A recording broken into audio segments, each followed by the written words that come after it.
In the corner of every home, and even within the most guarded fortresses, lives a creature most people go out of their way to avoid.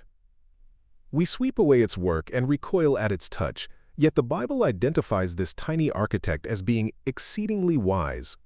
Today we are decoding the Theriomorphic Code of the spider, from its fearless residence in the palaces of kings to the haunting metaphors of the hypocrite's trust. The most famous biblical mention of the spider is found in Proverbs chapter 30, verse 28, which observes, "The spider taketh hold with her hands and is in kings' palaces." While many modern translations identify this creature as a lizard, the symbolic tradition of the spider remains a powerful lesson in accessibility and diligence.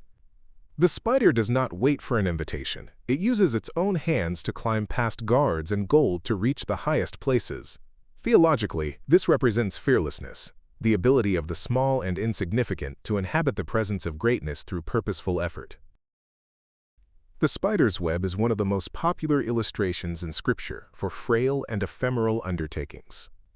In Job chapter 8, verse 14, the trust of the godless is compared to a spider's web, signifying that any foundation built apart from God is easily swept away.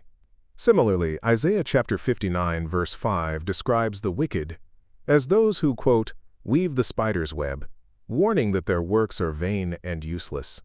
In this context, the spider serves as a cautionary symbol.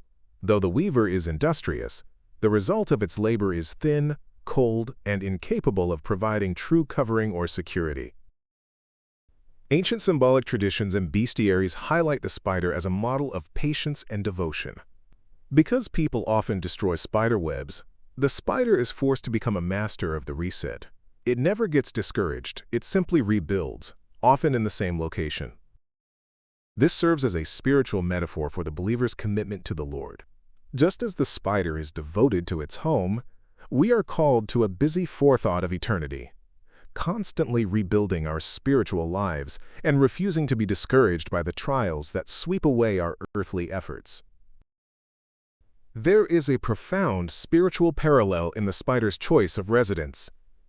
If the spider is wise enough to secure a place in a king's palace, the believer should be wise enough to secure a place in God's palace.